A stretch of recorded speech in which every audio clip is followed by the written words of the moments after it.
"You've got about 15 minutes, I said. Garrett Whitfield blinked at me like I'd just told him his Tesla ran on hopes and dreams. "Excuse me?" I slid my security badge across the conference table. It stopped right between his overpriced kombucha and the severance paperwork.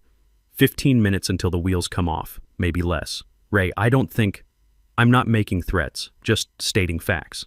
I stood up, smoothed down my shirt. My hands didn't shake. "Good luck finding my documentation." Then I walked out of that conference room, for the last time. My name's Raymond Sullivan. I'm 52 years old, and I just got fired by a 28-year-old who married the CEO's daughter at some wellness retreat in Costa Rica and thinks legacy infrastructure means anything built before he got his MBA.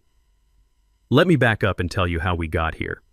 You can tell a company's real priorities by who gets the corner office and who gets the server room. At Titanium Industries, the server room smelled like burnt plastic and 16 years of deferred maintenance. The corner office smelled like expensive cologne and unearned confidence. I'd been keeping the digital backbone of this place alive since 2009. Senior infrastructure architect was my title, but what I actually did was more like being a trauma surgeon for dying networks, the kind of work nobody notices until it stops happening. The trouble started 4 months ago, when Garrett wheeled in his standing desk setup to the executive floor. Kid married the CEO's daughter after one weekend doing ayahuasca in the jungle, and within 8 weeks he's chief innovation officer. 8 weeks. I'd spent longer than that fixing our SCADA system after a cyber attack tried to take down our power grid connections in 2021. Garrett was 28, wore those designer athleisure outfits every day, and had AirPods surgically attached to his ears. Pretty sure he showered with them. He had an MBA from Wharton and exactly zero understanding of how industrial control systems actually worked.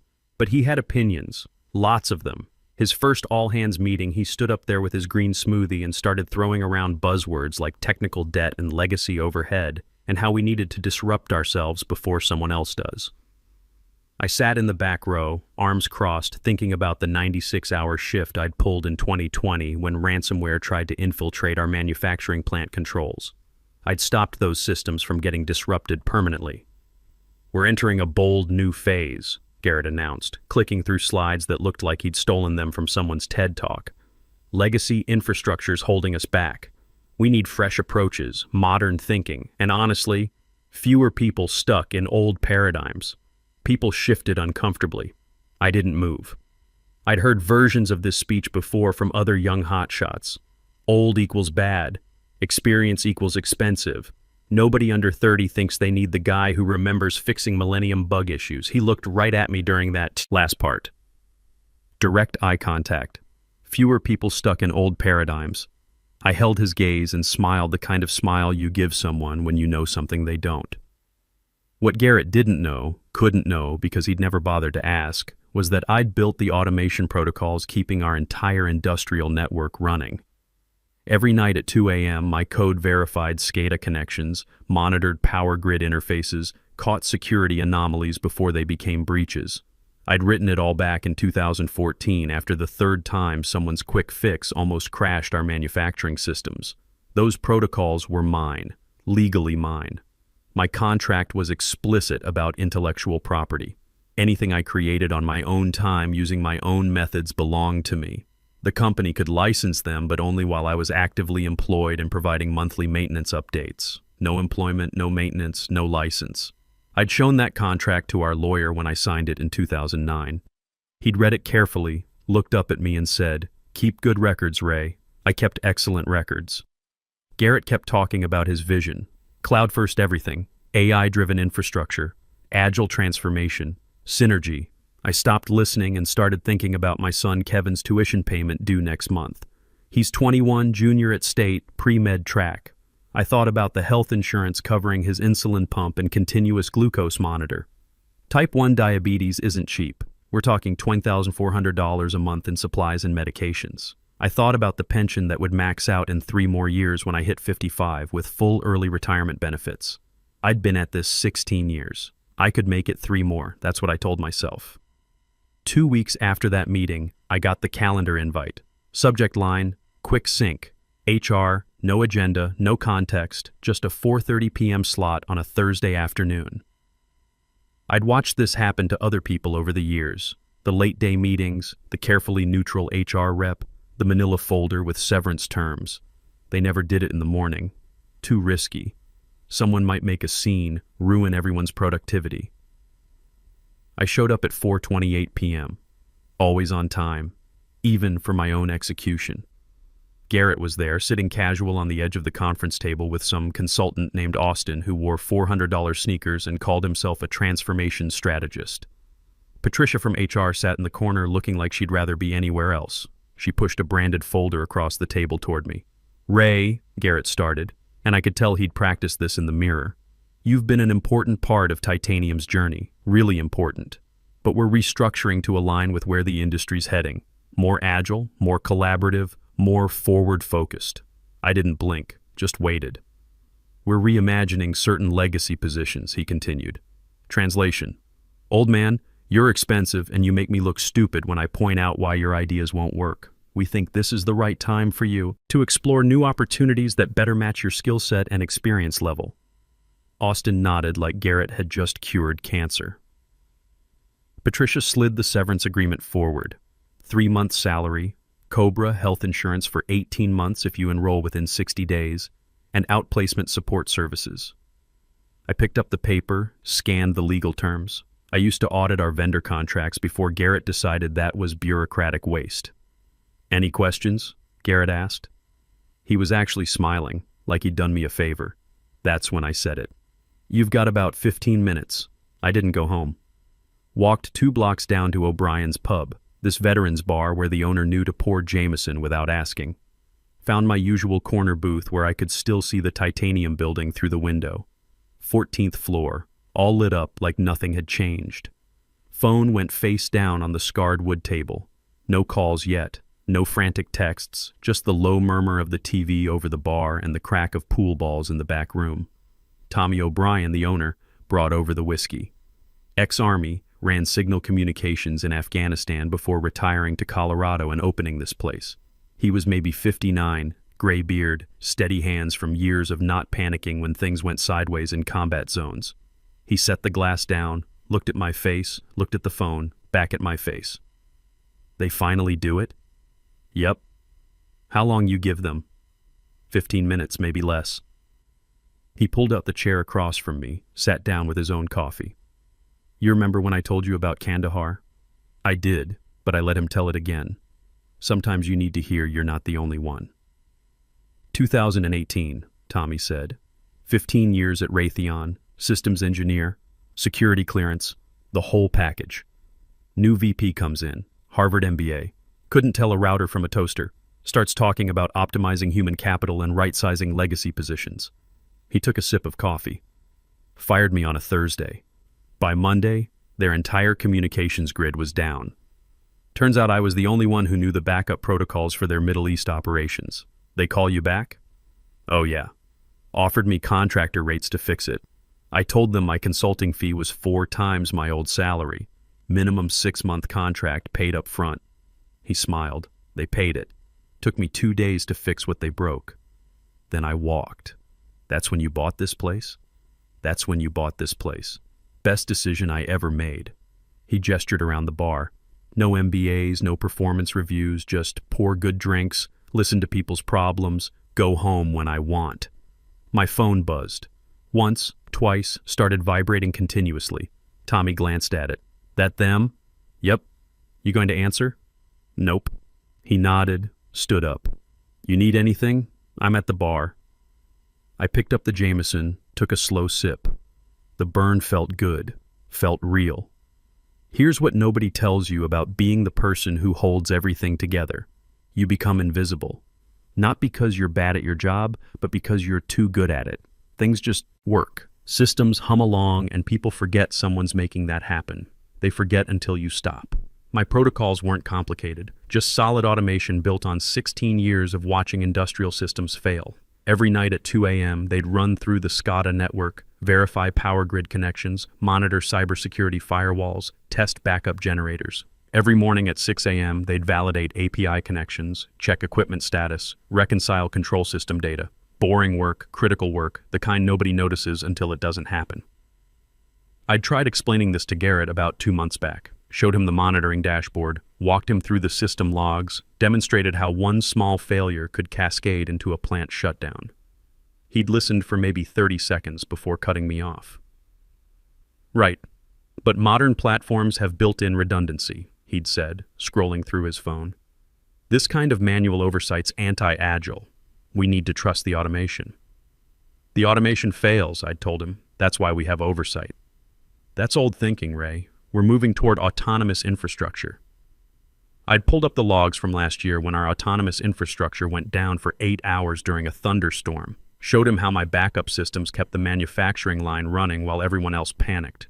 He'd looked at maybe 3 lines. Exactly, he'd said. Single points of failure. That's what we need to eliminate. I was the single point of failure he wanted to eliminate. My phone lit up again. Patricia from HR, then Dennis from operations, then a number I didn't recognize. Probably someone from corporate. I let them all ring. The thing about industrial systems is they don't explode all at once. They degrade.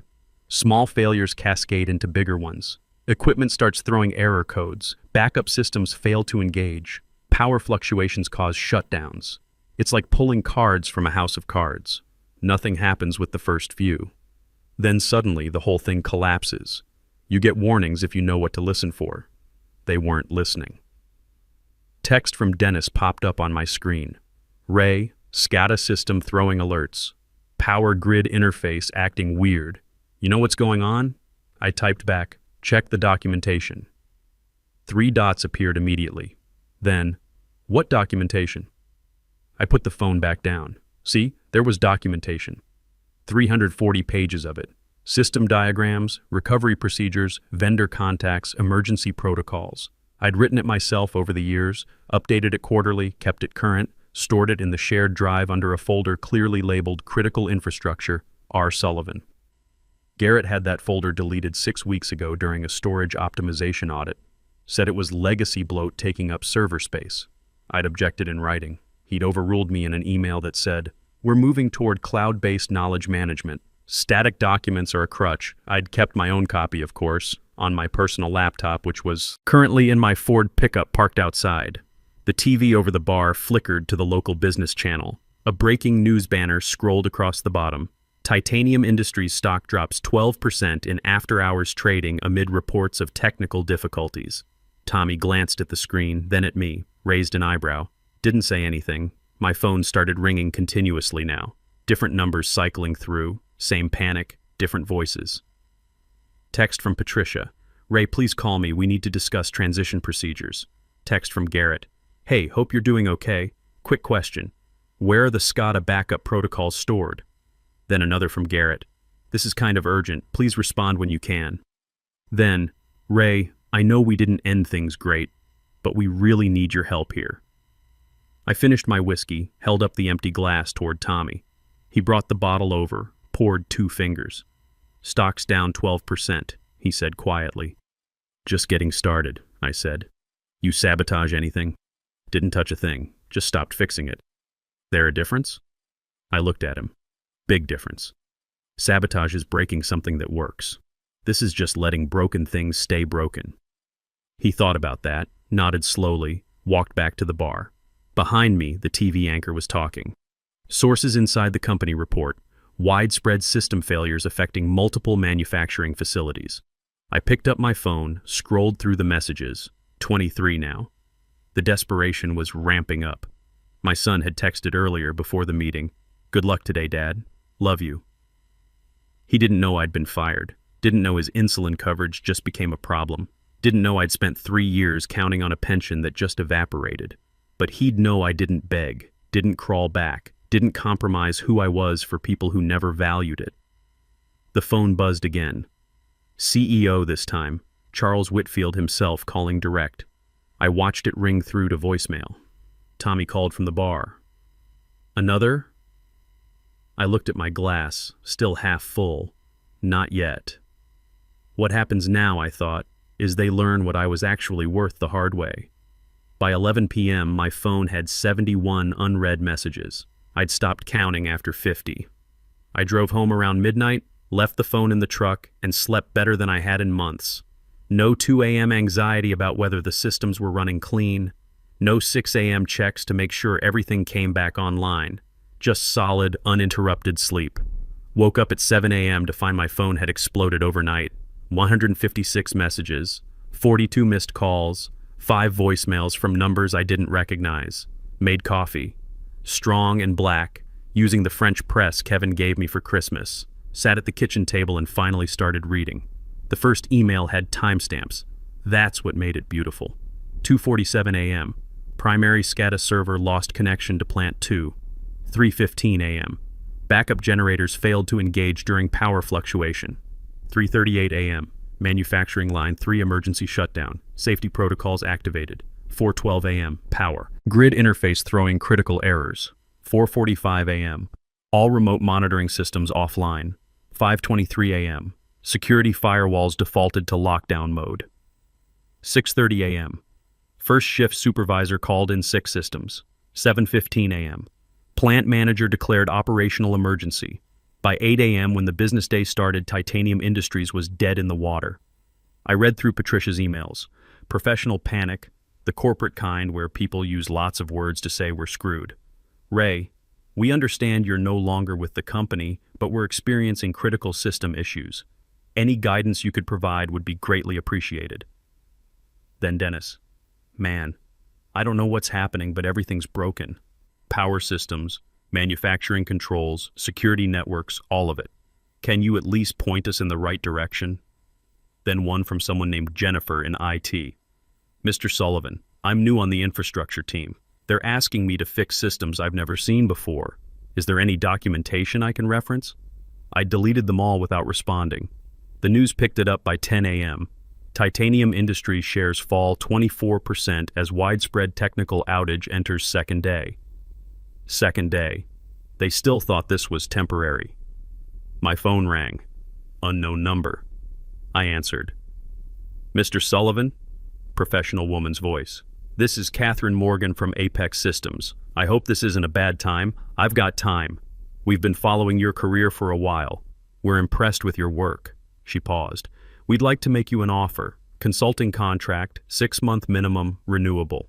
Double your previous salary, equity stake, full benefits package, and most importantly, you'd be working with people who actually understand infrastructure. What's the catch? No catch. We need someone who builds things right the first time instead of breaking them and calling it innovation. We're tired of cleaning up after MBAs who think the cloud means magic. I almost laughed. When do you need an answer? Take the weekend. Think it over. But Ray, we've watched you hold that company together for years. We know what you're worth, even if they didn't. We hung up. I stared at my coffee, still hot. 3 days went by. The messages kept coming, getting more desperate. Garrett tried calling from different numbers, left voicemails that went from casual to panicked. Hey man, no hard feelings, right? We just need some quick guidance here. Ray, please. The board's asking questions I can't answer. Ray, I'm sorry. Okay? I made a mistake. Can we talk? I deleted every single one. On day 4, Kevin called. Dad, you okay? You haven't texted back. I'm fine, son. Just dealing with some work stuff. What kind of work stuff? You sound different. I thought about lying, protecting him from it, but Kevin was 21, not 12. He deserved the truth. They let me go on Thursday. Silence. Then, they fired you? After 16 years? New management. They wanted younger, cheaper, more agile. I used air quotes he couldn't see. Dad, that's age discrimination. You could sue. Maybe. Right now I'm just letting things play out. What does that mean? It means the company's having some technical problems without me there. Another pause. Good. I hope they crash and burn. That made me smile. How's school? School's fine. Are you going to be okay? What about insurance? My insulin pump? I've got it covered. Don't worry about that. I got a job offer yesterday. Better pay, better company. Really? That fast? Turns out experience is worth something to people who know what they're looking at. I'm proud of you, Dad. After we hung up, I sat there holding the phone. Proud of me for what? Getting fired? But I knew what he meant. Proud I didn't beg, didn't compromise, didn't crawl back for scraps. Week 2, the lawsuits started. First was a steel manufacturer whose entire operation ran through Titanium's control systems. Their furnaces went down, production stopped, contracts got breached. They filed for $8.3 million in damages. Then 3 more clients, then 7, then a class action from smaller manufacturing partners. By week 3, the Department of Energy opened an investigation into whether Titanium had properly secured critical infrastructure systems. That's when the subpoena arrived at my house. Certified mail, thick envelope, law firm letterhead I recognized. They weren't suing me. They wanted me to testify. Mr. Sullivan, you are hereby requested to provide expert testimony in the matter of multiple parties versus Titanium Industries. Your technical expertise and documentation of prior warnings are material to this case. I read it twice. They wanted everything. Email warnings, meeting notes, incident reports. Every time I'd flagged a risk and been overruled. Every time Garrett had called my concerns legacy thinking. I had all of it. Time-stamped, archived, backed up in 3 locations. The lawyer called that afternoon. Mr. Sullivan, I want to be clear. You're not in any trouble. We need you to explain in simple terms what happened and why. They fired the person holding everything together, then acted surprised when it fell apart. Can you say that in a deposition? I can say it under oath. Perfect. We'll schedule it for next month. In the meantime, if Titanium contacts you, don't engage. Forward everything to us. They've been contacting me for 2 weeks. I haven't responded once. He actually laughed. Perfect. Keep doing exactly that. I hung up and accepted Apex's offer. The next morning, I drove to their office in Denver. Real office, not some startup warehouse with ping-pong tables. The CTO, a guy named Richard Stone, who was maybe 58 with gray hair and actual engineering credentials, sat down with me personally. Show me what you're thinking for our infrastructure redesign. I pulled up the notes I'd made over the weekend. Redundancy layers, security protocols, automated monitoring with human oversight, the stuff that actually works when you're not trying to be trendy. Richard listened, took actual notes, asked intelligent questions. This is solid, Ray. When can you start implementation? Give me 3 weeks to map all the dependencies. Take 4 if you need it. I'd rather have it done right than done fast. I sat back in the chair. Real ergonomic chair, not 15-year-old furniture. Window with natural light instead of fluorescent hell. You okay? Richard asked. Yeah, just not used to people trusting me to do my job. Get used to it. That's why we hired you. 6 months later, I sat in a deposition room answering questions about my old job. The settlements totaled $19.5 million. The CEO retired early. Garrett quietly left the company, his LinkedIn now describing him as an independent innovation consultant, which is code for unemployed. I never reached out, never gloated, never even checked their website. I was too busy building something that actually worked.